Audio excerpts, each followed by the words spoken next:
La palabra de nuestro Dios que dice así: conociendo pues el temor del Señor, persuadimos los hombres, pero a Dios le es manifiesto lo que somos, y espero que también lo sea a vuestras conciencias.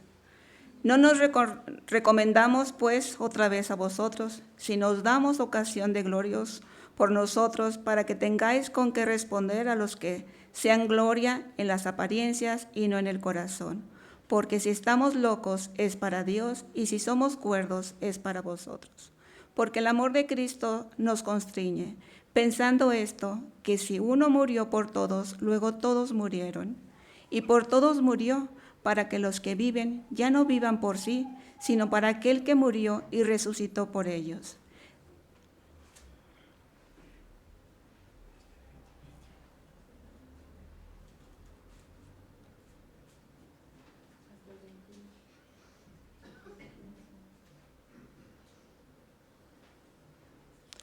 De manera que nosotros, de aquí en adelante, a nadie conocemos según la carne, y aun si Cristo conocimos según la carne, ya no lo conocemos así. De modo que si alguno está en Cristo, nueva criatura es, las cosas viejas pasaron, he aquí, todas son hechas nuevas. Y todo esto proviene de Dios, que nos reconcilió consigo mismo por Cristo, y nos dio el ministerio de la reconciliación. Que Dios está en Cristo, reconciliado consigo al mundo, no tomándoles en cuenta a los hombres sus pecados, y nos encargó a nosotros la palabra de la reconciliación. Así que somos embajadores en nombre de Cristo, como si Dios rogase por medio de nosotros. Os rogamos en nombre de Cristo, reconciliaos con Dios. Si alguno conoció pecado, por nosotros lo hizo pecado, para que nosotros fuésemos hechos justicia de Dios en él. Amén. Así, hermanos, demos el tiempo para poder abrir nuestros corazones y nuestras mentes para escuchar el mensaje de hoy, titulado Un misterio que compromete, a cargo del presbítero José Víctor González Esparza. Pueden tomar asiento, hermanos, y les invito para que oremos pidiendo la dirección de nuestro Señor para este momento. Padre, estamos ante ti para rogar la dirección de tu Santo Espíritu para la reflexión de esta tu palabra. Ayúdanos a entenderla, pero sobre todo a comprender el mensaje que tienes para nosotros en esta tarde. Pedimos, Señor, que nos guíes en la lectura, en el entendimiento, pero sobre todo en poner en práctica cada una de estas cosas que tienes para nosotros. Te lo rogamos en el nombre de Cristo Jesús. Amén. Versículo número 17 de este pasaje es el que va a darle sentido a lo que se ha leído. De modo que si alguno está en Cristo, nueva criatura es. Las cosas viejas pasaron, he aquí, todas son hechas nuevas. Este versículo nos habla de la realidad que hemos vivido antes de Cristo y después de Cristo. Antes de Cristo, como dice aquí, las cosas viejas, ese pecado, esa vida de pecado en el que nos encontrábamos, donde nos íbamos constantemente en esa práctica, y que se supone que ahora debemos tener una nueva manera de vivir. Pero aquí es donde, hermanos, tenemos que reflexionar en cómo vamos a vivir esa nueva manera. Y lo primero que nos vamos a encontrar en este pasaje, hermanos, es que debe ser una vida genuina, ¿sí? Dice al principio, versículos 11 y 12, conociendo pues el temor del Señor, persuadimos a los hombres, pero a Dios les es manifiesto lo que somos, y espero que también lo sea a vuestras conciencias. No nos recomendamos pues otra vez a vosotros, sino os damos ocasión de gloriaros por nosotros, para que tengáis con qué responder a los que se glorían en las apariencias y no en el corazón. Fíjense entonces, el apóstol Pablo nos está hablando de recomendaciones. Y normalmente, hermanos, ¿a quién recomendamos? Recomendamos a una persona con la que, primero, que la conozcamos, efectivamente. Segundo, que le tengamos confianza y que sepamos que va a responder. Porque no vamos a recomendar a alguien que no vaya a responder y que al rato nos haga quedar mal, sino que tratamos de dar precisamente, por eso se llama recomendación, porque estamos diciendo que la otra persona está capacitada, es apta para desarrollar ciertas tareas o lo que sea. Bueno, hermanos, así lo mismo el Señor. Nosotros estamos recomendados por el Señor. Y a veces, hermanos, esa recomendación no la tomamos tan literal que pensamos que somos los buenos, que somos los efectivos, que ya en nosotros no hay ninguna mancha de absolutamente nada, somos santos en su totalidad. Pero bueno, esa es una falsa idea de nosotros mismos, hermanos, porque la Escritura dice que no hay ni uno que sea santo, que todos seguimos cometiendo pecados. Y es cierto, el Señor nos ha redimido. Y ahí es donde precisamente el apóstol Pablo nos quiere llevar. ¿Por qué? Porque primero entonces va a decir, ustedes han sido recomendados, pero más que la recomendación, hay que gloriarse, sí, pero, dice, no en las apariencias, sino en el corazón. ¿Qué aparentamos, hermanos? ¿Qué tipo de vida aparentamos ante los demás? ¿Aparentamos una vida plena? ¿Aparentamos una vida dirigida por el Señor? ¿Aparentamos que somos cristianos al 100%? ¿Esa es la impresión que le damos a la gente, hermanos? A lo mejor entre nosotros podríamos decir sí, porque el hermano, ay, mira, el hermano cuánto tiempo ora, y el hermano cuántos capítulos al día se lee de la Biblia, el hermano ayuna constantemente, no, sí, canta como los ángeles. Pues no sé cómo, porque a los ángeles no los hemos escuchado cantar. ¿Sí? Pero bueno, así decimos, canta como los ángeles. Pero hermanos, esa a lo mejor puede ser una simple apariencia. ¿Quién puede dar una real opinión de nosotros, hermanos? ¿Quién puede? Los que están a nuestro alrededor. Bueno, pero también a ellos, hermanos, les podemos dar una apariencia de piedad, de que somos bien piadosos, ¿no, hermanos? Allá afuera la gente nos conoce y la gente sabe quiénes somos. Sí, los que están a nuestro alrededor, pero no dentro de nuestro círculo familiar, sino fuera de nuestro círculo familiar. ¿Cómo nos conoce el señor a la señora de la tienda? El de la carnicería, el de la tortillería. Es más, nuestros vecinos, por ahí escuché nuestros vecinos, ¿cómo nos conocen? ¿Cuál es el testimonio que tienen de nuestra parte, hermanos? ¿Sí? ¿Son apariencias, como dice aquí el apóstol Pablo, o realmente es algo que surge de nuestro corazón porque hemos entendido el Evangelio? El Evangelio, hermanos, sí, es un mensaje de esperanza. El Evangelio es un mensaje de vida eterna. El Evangelio es un mensaje de salvación, pero también es un mensaje que compromete. ¿Por qué? Porque implica lo que dice el apóstol Pablo, que dejemos la vida anterior y tengamos una nueva vida. Como decía ahí, todas las cosas pasaron. He aquí, todas son hechas nuevas. Nuestra mente, nuestro corazón, todo nuestro ser tiene que entrar en una nueva etapa de vida. Y aquí es donde nosotros entonces tenemos que preguntarnos, ¿cuál es esa nueva etapa en nuestras vidas? Si hemos entendido el Evangelio, hermanos, tenemos que dar testimonio.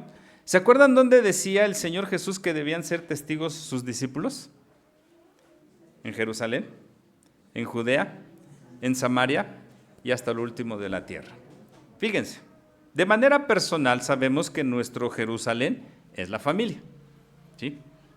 Hermanos, a nuestra familia le estamos dando testimonio de que hemos entendido el Evangelio, de que realmente podemos ser nosotros embajadores del Señor y que Dios nos puede recomendar.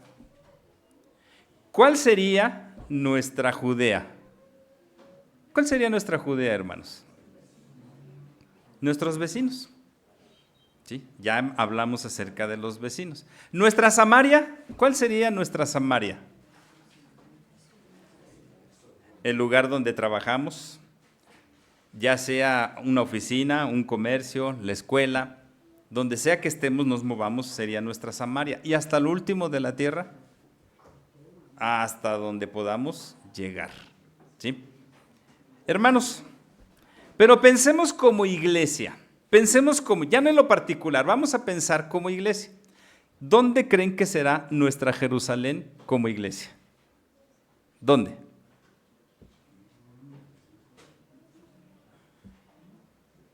La iglesia misma. La iglesia misma es nuestro Jerusalén. Y hermanos, en nuestro Jerusalén como iglesia hemos dado testimonio de que somos realmente creyentes en Jesucristo o solamente aparentamos. En la Escuela de Formación Cristiana se ha hablado mucho acerca de eso. Si realmente hemos entendido el Evangelio, tenemos que actuar conforme a la voluntad de Dios y tenemos que hacer las cosas que Dios nos pide. Si no, entonces a lo mejor nos estaremos engañando y estaremos pensando que somos creyentes en Jesucristo cuando en realidad no lo somos. Y ese es un punto interesante y comprometedor para nosotros, hermanos.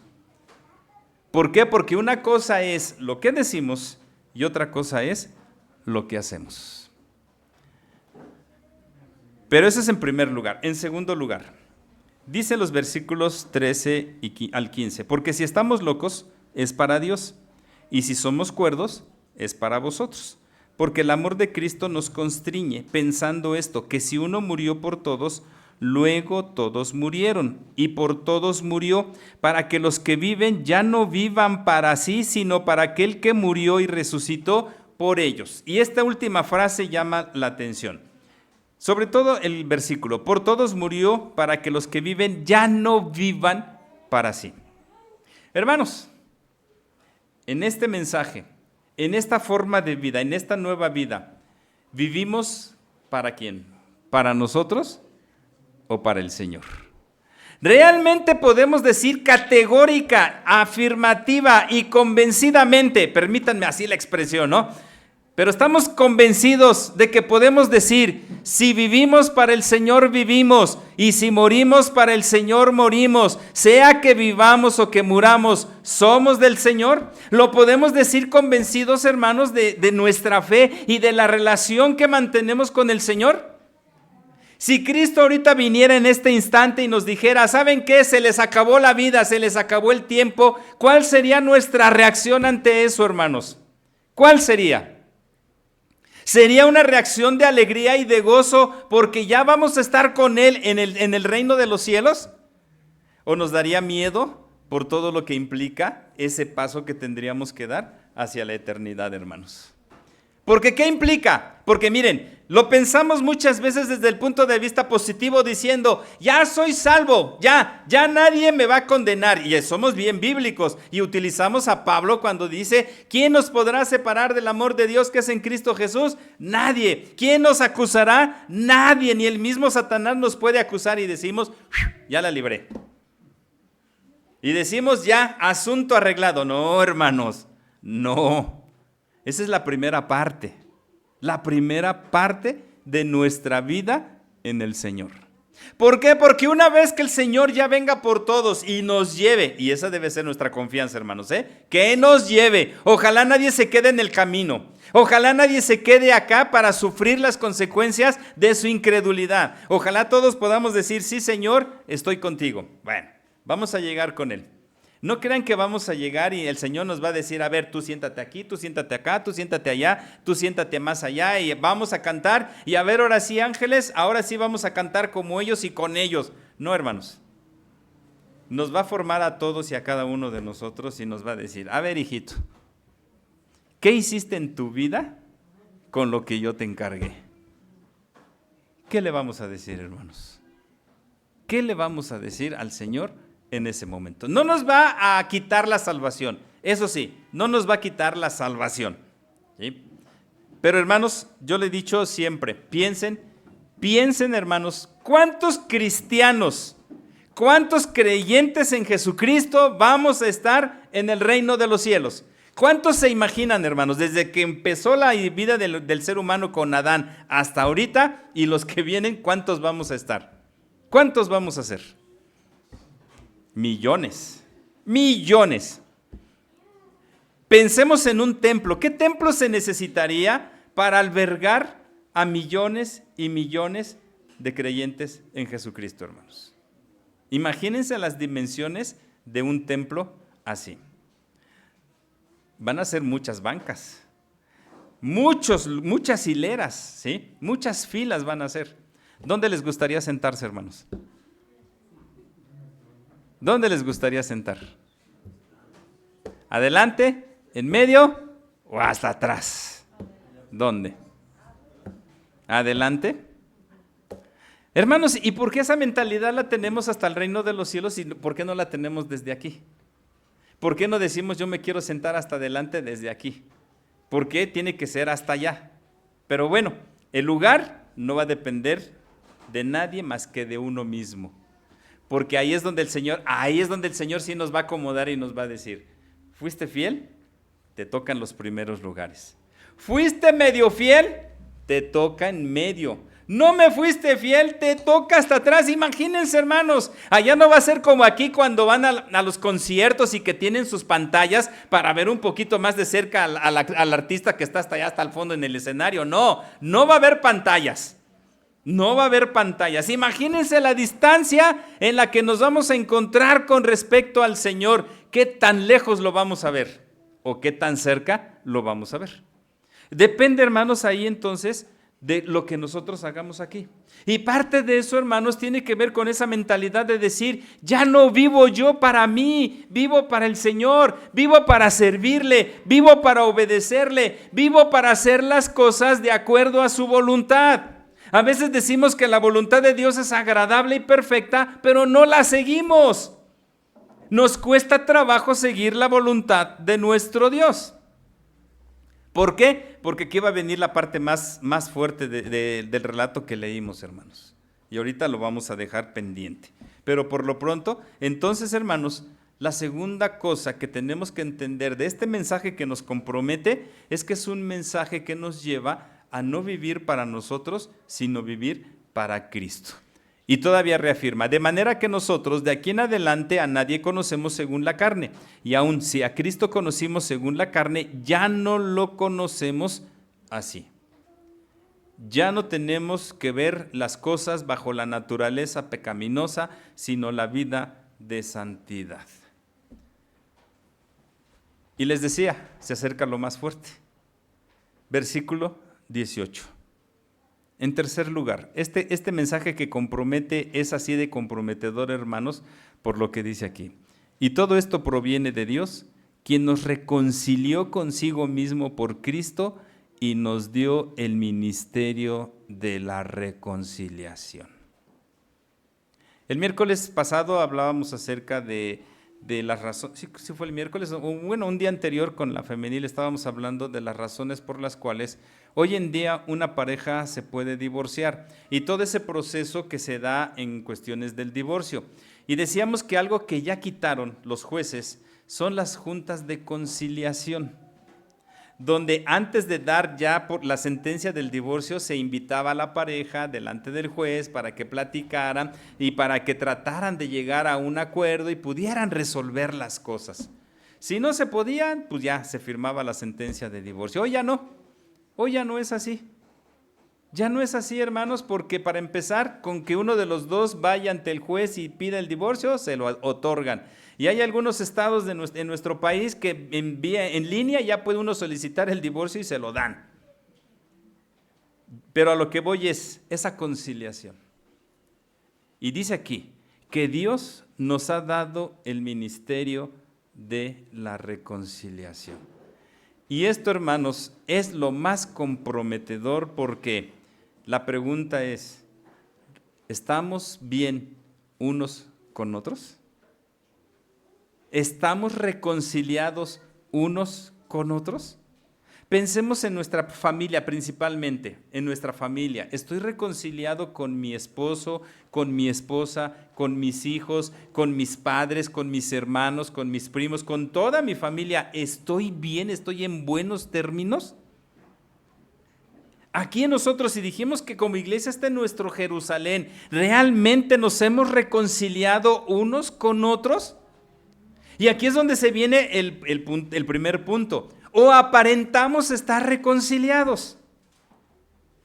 Aparentamos que nos llevamos bien.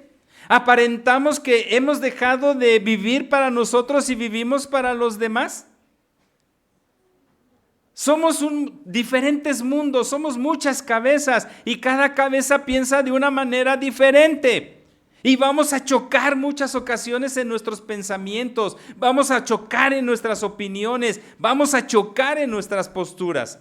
Por eso el Señor nunca nos dijo que todos seamos de un mismo pensamiento, sino de un mismo sentir. ¿Cuál sentir? Y Él mismo lo dice, el sentir que hubo en Cristo Jesús, en que a pesar de que era Dios mismo, dejó toda la gloria que tenía y vino a hacerse hombre, a tomar la forma de siervo y a ser obediente hasta la muerte de cruz. ¿Qué necesidad tenía Jesús de haber hecho todo eso, hermanos? No tenía ninguna necesidad. Sin embargo, lo hizo porque Él quiso reconciliarnos con el Señor. Porque nosotros estábamos mal, porque nosotros le habíamos fallado. Y todavía dice el versículo 19, que Dios estaba en Cristo reconciliando consigo al mundo, no tomándoles en cuenta a los hombres sus pecados, y nos encargó a nosotros la palabra de la reconciliación. Y esto es algo que, hermanos, lo debemos tomar muy en serio. ¿Por qué? Porque si no nos hemos reconciliado unos con otros, hagan de cuenta que vamos a vivir una situación de cáncer. ¿Cómo comienza el cáncer, hermanos? Como algo pequeñito, ¿sí? Y puede ir avanzando, y va carcomiendo, va echando a perder todo, ¿sí? Hasta que, al final de cuentas, la persona, si no recibe el tratamiento adecuado, si el cáncer es muy agresivo, termina falleciendo. ¿Qué queremos que pase en la vida de nuestra iglesia, hermanos? Que haya un cáncer que esté carcomiendo nuestra vida, que nos haga estar enfermos, y luego enfermos de gravedad, y luego moribundos. ¿Hacia allá queremos llevar a nuestra iglesia? Es un buen momento, hermanos, para que busquemos la reconciliación realmente unos con otros. Y para que podamos unirnos y fortalecernos cumpliendo lo que dice. Si realmente hemos leído el versículo 17, yo creo que lo hemos leído muchas ocasiones y a lo mejor hasta lo sabemos de memoria. De modo que si alguno está en Cristo, nueva criatura es. Las cosas viejas pasaron, he aquí todas son hechas nuevas. Hermanos, si hay algo que no nos permite estar bien, resolvámoslo. Porque de nada sirve que estemos aquí si hay cosas que tenemos en nuestro corazón contra alguien más. Tenemos que sanar nuestro corazón para poder entablar una buena relación con los demás. Y no nos engañemos a nosotros mismos diciendo que no tenemos nada en contra de nadie, cuando puede ser que sea que tengamos un montón de cosas. El Señor nos reconcilió y, como dice aquí, perdonó nuestros pecados y no los tomó en cuenta. Si Él no los tomó en cuenta, hermanos, ¿por qué nosotros sí tomamos en cuenta los pecados de los demás como algo que estorbe la buena relación unos con otros? Cada uno sabrá dónde está. Cada uno sabrá qué es lo que tiene que hacer. Pablo termina esta sección diciendo, así que somos embajadores en nombre de Cristo, como si Dios rogase por medio de nosotros. Os rogamos en nombre de Cristo, reconciliaos con Dios. Al que no conoció pecado, por nosotros lo hizo pecado para que fuésemos hechos justicia de Dios en él. Pero aquí tendríamos que decir, si la encomienda es reconcíliense con Dios, si nos vamos a reconciliar con Dios, nos tenemos que reconciliar con el que está a nuestro lado. ¿Qué nos separan? ¿Qué es lo que nos separa unos a otros, hermanos? ¿Qué nos separa? ¿Malas decisiones tomadas en el pasado? ¿Malos comentarios hechos? ¿Rumores? ¿Chismes? Resolvamos todo eso, hermanos. Porque yo no sé si estando mal puedan dormir tranquilos. Y a veces, ¿qué necesidad hay de que por no resolver las cosas, hermanos, no durmamos tranquilos? Estemos en paz unos con otros. Busquemos la reconciliación, que no sea algo fingido, que no sea algo en apariencia, sino que sea algo realmente de corazón, que sea algo que surja de ese amor que Dios nos ha dado. porque Él nos dio ejemplo. Murió en la cruz por nosotros, los pecadores que no lo merecíamos. Y si Él hizo por nosotros, Él nos pide que lo hagamos unos con otros. Reflexionemos en esto, hermanos, y ojalá que si alguno de ustedes tiene algo en contra de otro, lo pueda resolver, pueda reconciliarse y podamos vivir de acuerdo a lo que dice el Salmo 133:1. Mirad cuán bueno y cuán delicioso es habitar los hermanos juntos en armonía. Que el Señor nos bendiga.